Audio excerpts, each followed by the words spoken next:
भगवान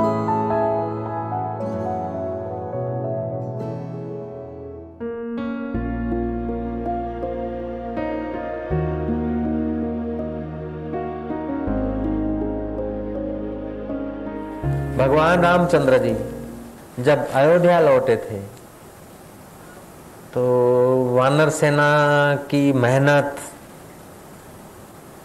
का बदला कुछ न कुछ उनको, कुछ प्रमोशन देने के लिए, कुछ उनका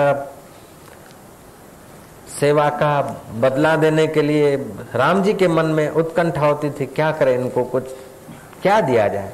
है वानर, कोई हीरा जवेरात तो इनको पहराएंगे टिकेगा नहीं। भगवान रामचंद्र जी ने विचार किया कि इन वानरों को सुंदर फर्स्ट क्लास एक भोजन समारंभ दे दिया जाए। हनुमान जी को बुलाया कि આપણે આ વાનર સેનાને જમાડી હોય તો હનુમાન જી કે પ્રભુ રહેવા દો, એમને તો ધન્યવાદ દઈને રવાના કરો, છૂટા કરી દો, એ જંગલમાં ફરે કૂદે કંદમૂળ ખાય ને મજા કરે, આનંદ કરે। रामचंद्र जी ने इस बात को स्वीकार नहीं किया। रामचंद्र जी का आग्रह था कि हनुमान जी कुछ भी करो, आयोजन करो फर्स्ट क्लास, और इनको बेचारा को भर पेट पंगत बना के फर्स्ट क्लास भोजन वानगी पीरसनी। हाँ, भगवान की आज्ञा, स्वामी की आज्ञा तो सेवक कैसे टाल सके। जो आज्ञा करके हनुमान जी तो चले गए। दिन नक्की हुए, वानरों को हुक्म किया और हनुमान जी की देखरेख में वहां तो व्यंजन बन रहे, कंदमूलों की तैयारियां हो रही, फल फ्रूट सवारे जा रहे हैं, सीरा पूरी भी बनाया है महाराज, खुशबू जोर जोर के आ रहे। यहाँ वानर सेना को बैठा दिया लाइन में, पतराले रख दिए गए। हाँ महाराज, हुक्म कर दिया गया कि जब तक पतराले में सब वानगियां पीरसाए नहीं और हुक्म आवे नहीं तब तक कोई पतराले को छूना नहीं, कोई इधर उधर जाना नहीं, हटना नहीं, देखना नहीं। अब वानर सेना जो चंचल स्वभाव, हटना नहीं, देखना नहीं, सूंघना नहीं, छूना नहीं, आदेश, उनके लिए तो कड़ी सजा है, कड़ी उपासना हो गई महाराज उनके लिए। तो हनुमान जी यूं राउंड मारे तब तक, फिर वो बाजू घूमे तो फिर वो पतराला सूंघे, कभी खंजवाड़े, कभी दूसरे का देखे, तीसरे का देखे, चुप बैठे।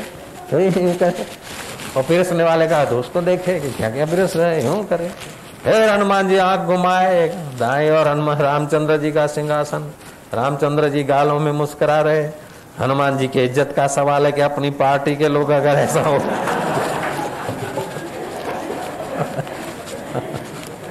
मैंने प्रभु को पहले ही कहा था, प्रभु रहवा दो, आप अजय तो ना करावे। हनुमान जी फिर से आदेश दे रहे कि जब तक वानगियां, જ્યાં સુધી વાનગીઓ બધી પીરસાય નહીં ત્યાં સુધી કોઈએ પતરાળાને અડવાનું નથી અને સૂંઘવાનું પણ નથી।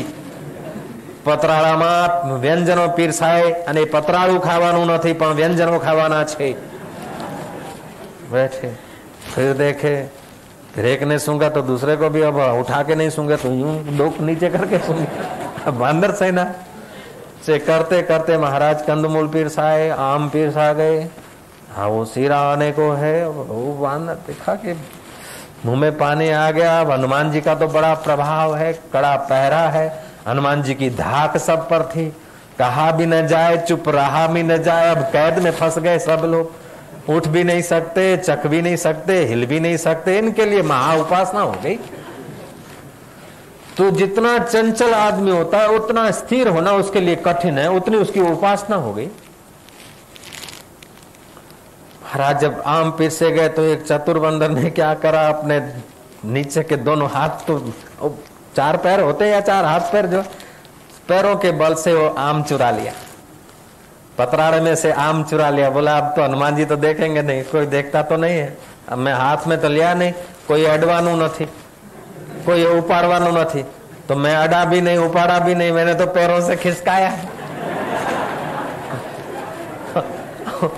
और आम पैरों से खिसका दिया, पैरों से खिसका दिया। बोले ये तो अपना हो गया, ये तो अपना हो गया। अरे बहुत गई थोड़ी रही व्याकुल मत मत हो, धीरज सबका मित्र है, करी कमाई मत खो। लेकिन वो बांदर समझे कैसे बेचारा। महाराज वो पैरों में आम छुपा लिया, छुपा तो लिया, लेकिन वहां भी चुप कैसे रहे, और चुप रहे तो बंदर कैसे। महाराज वो पैरों के बल से आम को थोड़ा इधर उधर करके बोले यहां से दबा के रस खाऊंगा, पूरा मुंह में आ जाएगा, हाथ तो लगाऊंगा नहीं, हाथ तो यूं पकड़ के रखे। पैरों के बल से आम को दबाया, आम मुंह पे तो क्यों है, सामने जाके किसी के नाक पे लग गए, धड़ाकों ने मलंग पे लगा, दूसरे उसने मारा जंप, उसे जंप मारा तो तीसरा बंदा, ओ चौथा, अरे महाराज पूरी पंगत बिखरा गई। ये धमाधमी, कोई पदार्थ ले भागा, कोई पदार्थ ले गया, वही हुपा हुप धमाधम।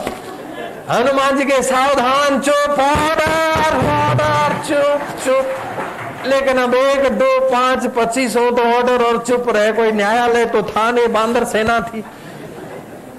हाँ, जो पैरों के बल से जो छुपाया आम था, इससे करके छुपा लिया। अब फिर यूं करके यूं जरा दबाया, उसने सोचा कि यूं आएगा, लेकिन गया यूं।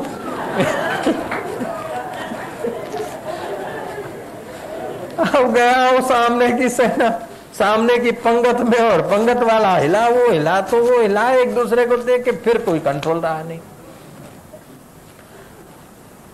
हाँ, सब रमण बमण हो गया। जो व्यंजन थे वो सीरा पूरी है, वो सब व्यंजन जो जिसके हाथ लगा, लेकिन हनुमान जी आके बेचारे सिर झुका के, प्रभु मैं तो कहता था कि इनको जाने दो, इनको तो छूटा छवाया रहने दो, इनको तो वन में कंदमूल और पेड़ों पर नाचने कूदने दो, इनको ऐसा आनंद करने दो। महाराज अब क्या करे, भगवान ने कहा अच्छा इन सबको आदेश दे दो, आप सब स्वतंत्र हैं।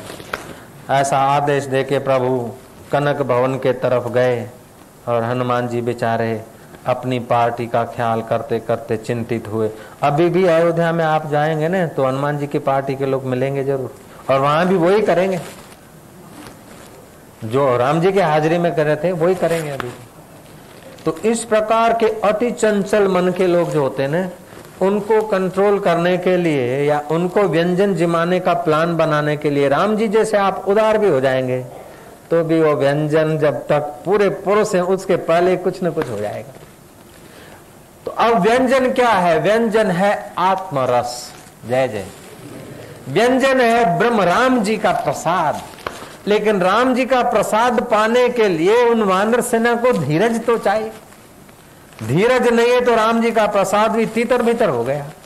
ऐसे ही अपने मन को धीरज और संयम लाने के लिए दुर्गा सप्तशती और नवता का उपयोग करके आदमी उपवास और संयम करके राम जी के प्रसाद को पचाने की योग्यता लाए। इसी का नाम है ये शाक्ति उपासना। शाक्त लोग ऐसी उपासना करते कि अपने जीवन में कुछ धैर्य आए। अपने जीवन में प्रतिदिन भोजन करते हैं, प्रतिदिन पानी पीते हैं, प्रतिदिन जो व्यवहार करते हैं, बीड़ी पीते हैं या व्यसन करते हैं, इन 9 दिनों में ये व्यसनों की जो चंचलता है, इन भोजनों की जो आदत है, इन व्यंजनों की जो आदत है, इन आदतों से अपने को कंट्रोल करके जिस समय जैसा घटना घटनी चाहिए, जैसा उचित होना चाहिए, ऐसे शिस्त में मन रह सके तो ये राम जी के प्रसाद को पा सकेंगे। ये दुर्गा सप्तशती का नौरतों का उद्देश्य ये है। कीर्तन करते करते, झूमते झामते, उपवास रखा, कीर्तन किया, जप किया, अनुष्ठान किया, मन को कुछ न कुछ, मन रूपी बंदर को ना था। नहीं तो हनुमान जी को नीचे देखना पड़ता है। हनुमान जी जो आगेवान है, जो गुरु है, आपका मन अगर लगाम में नहीं है तो आपके जो आगेवान है उनको नीचे देखना पड़ता है। तो अपने मन को लगाम में लाने के लिए, अपने मन को संयम में लाने के लिए ये दुर्गा सप्तशती के द्वारा, इस उपासना के द्वारा अपने चित्त की शुद्धि उपलब्ध की जाती है।